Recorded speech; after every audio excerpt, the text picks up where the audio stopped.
Welcome to K Zone. வணக்கம். இந்த இன்ட்ரெஸ்டிங்கான அனாலிசிஸ்க்கு உங்களை வரவேற்கிறேன். உலகத்திலே ரொம்ப ஃபேமஸான இடம் எதுன்னு கேட்டா டக்குன்னு ஈஃபில் டவர்னு சொல்லுவோம், ரைட்? ஆனா அந்த பிரம்மாண்டமான ஈஃபில் டவரையே ஒருத்தன் மொத்தமா வித்திருக்கான். கேட்டவே ஷாக்கிங்கா இருக்குல்ல? வாங்க இது எப்படி நடந்துச்சுன்னு இன்னைக்கு நம்ம டீட்டெயிலா பார்க்கலாம். ஈஃபில் டவரையே 2 தடவை வித்து காசு பார்த்திருக்கான்னு சொன்னா நிஜமா நம்புவீங்களா? சீரியஸா சொல்றேன், இது உண்மையாவே நடந்திருக்கு. விக்டர் லஸ்டிக் அப்படிங்கிற ஒரு ஆள் தன்னை ஒரு பெரிய கவர்மெண்ட் ஆபீசர் மாதிரி காட்டிக்கிட்டு சும்மா இல்ல பெரிய பெரிய பிசினஸ்மென்களையே ஏமாத்திருக்கான். அதுவும் ஒரு தடவை இல்ல 2 தடவை. இது எப்படி பாசிபிள்? இந்த மாஸ்டர் பிளானை நாம இப்போ ஸ்டெப் பை ஸ்டெப்பா டீகோட் பண்ணுவோம். முதல்ல இந்த பிரம்மாண்டமான மோசடிக்கு எப்படி பிளான் பண்ணாங்கன்னு பார்ப்போம். கட்டம் பொண்ணு திட்டம் தீட்டுதல். டைம் மெஷின்ல கொஞ்சம் பின்னாடி 1925க்கு போவோம். பாரிஸ்ல இருக்கிற ஈஃபில் டவர் இரும்புல கட்டப்பட்டது உங்களுக்கே தெரியும். அதனால அது துருப்பிடிக்காம இருக்க அப்பப்ப பெயிண்ட் அடிச்சு மெயின்டைன் பண்றது கவர்மெண்ட்க்கு ரொம்ப பெரிய செலவா இருந்துச்சு. ஃபண்ட் இல்லாம ரொம்பவே திணறிக்கிட்டு இருந்தாங்க. இதை பத்தி ஒரு நியூஸ் பேப்பர்ல ஒரு சின்ன நியூஸ் வருது. நம்மள மாதிரி ஆளுங்க அதை சும்மா படிச்சுட்டு கடந்து போயிருப்போம். ஆனா நம்ம கதையோட மெயின் கேரக்டர் விக்டர் லஸ்டிக் அந்த பேப்பர் கட்டிங்க பாக்குறான். அவ்வளவுதான், அவனுக்குள்ள ஒரு பெரிய ஸ்பார்க். உலகத்தையே ஏமாத்துற ஒரு மாஸ்டர் பிளான் அங்கதான் ஸ்டார்ட் ஆகுது. அவனோட ப்ரிப்பரேஷன் எவ்வளோ பக்காவா இருந்துச்சு தெரியுமா? முதல் ஸ்டெப், அந்த நியூஸ் பேப்பரை வச்சு ஒரு ஐடியா பண்றான். 2வது ஸ்டெப், தன்னை ஒரு பெரிய கவர்மெண்ட் அதிகாரியா முழுசா மாத்திக்கிறான். சும்மா வாயில சொல்றது இல்ல, பக்காவா போலி அரசாங்க லெட்டர் பேடுகள், சீல்னு எல்லாத்தையும் ரொம்ப ரொம்ப நுணுக்கமா ரெடி பண்றான். 3வது ஸ்டெப், பாரிஸ்ல இருக்கிற டாப் 5 ஸ்கிராப் மெட்டல் டீலர்ஸை, அதாவது பெரிய இரும்பு வியாபாரிகளை ஒரு மிகப்பெரிய லக்ஸரி ஹோட்டலுக்கு ரகசியமா மீட்டிங்குக்கு கூப்பிடுறான். ஒரு நிஜமான அதிகாரியா எப்படி நடந்துக்கணுமோ அதை அப்படியே அச்சு பிசகாம செஞ்சிருக்கான். சரி, ஆட்களை வர வச்சாச்சு. அடுத்த கட்டம் 2, வலையை விரித்தல். அந்த ஆடம்பர ஹோட்டல்ல மீட்டிங் எப்படி ஆரம்பமாகுதுன்னு பாப்போம். 7000. இந்த நம்பரை கொஞ்சம் கற்பனை செஞ்சு பாருங்க.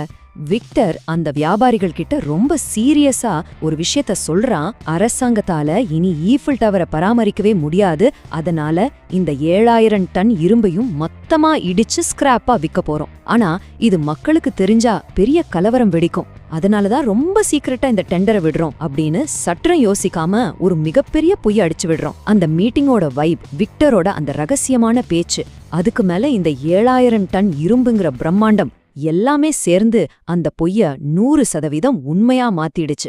அடுத்ததா ரொம்ப இன்ட்ரெஸ்டிங்கான பகுதிக்கு வரோம். கட்டம் 3, ஏமாளியும் ஏமாற்றுக்காரனும். இந்த ஸ்கேமருக்கும் அவனோட டார்கெட்டுக்கும் இடையில நடக்கிற ஒரு மைண்ட் கேம் இது.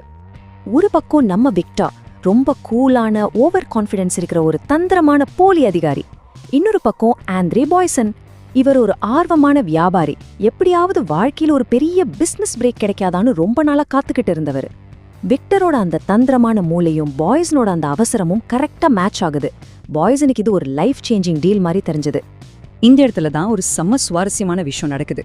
சாதாரணமா ஒரு ஏமாத்துக்காரன் என்ன பண்ணுவான்? அரசாங்க கட்டணத்தை மட்டும் வாங்கிட்டு அப்படியே எஸ்கேப் ஆக நினைப்பான். ஆனா விக்டர் ஒரு சைக்காலஜிஸ்ட் மாதிரி யோசிச்சிருக்கான்.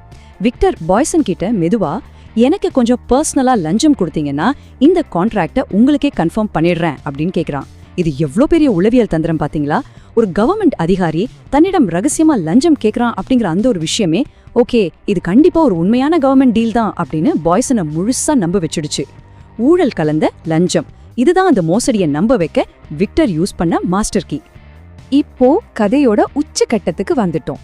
கட்டம் 4, தப்பித்தல். பாய்சன் அந்த டீல முழுசா நம்பிட்டார்.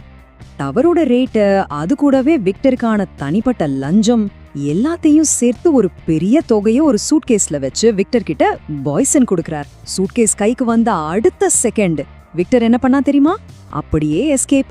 பணம் கிடைச்ச அந்த நொடியே பாரிஸை விட்டு ஒரு ஃப்ளைட் ஏறி ஆஸ்திரியா நாட்டுக்கே தப்பிச்சு போயிட்டான். பாய்சன் கையில எந்த மதிப்புமே இல்லாத ஒரு போலி பேப்பரை மட்டும் விட்டுட்டு பறந்துட்டான் நம்ம விக்டர். இப்போ உங்க எல்லாருக்கும் ஒரு முக்கியமான கேள்வி தோணும். என்னடா இது, தான் ஏமாந்தது தெரிஞ்ச உடனே பாய்சன் ஏன் போலீஸ்க்கு இன்ஃபார்ம் பண்ணல? இது ரொம்ப லாஜிக்கலான கேள்விதானே. லட்சக்கணக்கில் பணத்தை இழந்திருக்கிறார், நேரா போலீஸ் கிட்ட போறது தானே நியாயம். ஆனா அங்கதான் ஒரு பெரிய ட்விஸ்ட் ஒளிஞ்சிருக்கு. ஏன்னா அவருக்கு ரொம்ப அவமானம் ஆயிடுச்சு. ஈஃபில் டவரை யாராவது காசு கொடுத்து வாங்குவாங்களா? இந்த விஷயம் மட்டும் வெளியே தெரிஞ்சா ஊரே அவரை பார்த்து முட்டாள்னு சிரிக்கும் அப்படிங்கிற பயம். அவரோட ஈகோவும் மரியாதையும் போயிடுன்னு பயந்து அவர் போலீஸ்ல ஒரு கம்ப்ளைண்ட் கூட கொடுக்கல. நம்ம கௌரவ பிரச்சனை எப்படி நம்மள உண்மையை மறைக்க வைக்குது பாருங்க. சரி, இதோட விக்டர் அமைதியாயிட்டானா? இல்லவே இல்ல. அதுதான் கட்டம் 5, இறுதி வீழ்ச்சி. எவ்வளோ பெரிய அறிவாளியா இருந்தாலும் பேராசையும் கர்வமும் ஒரு மனுஷனை எப்படி அழிக்கும்னு இதுல நாம பார்க்க போறோம்.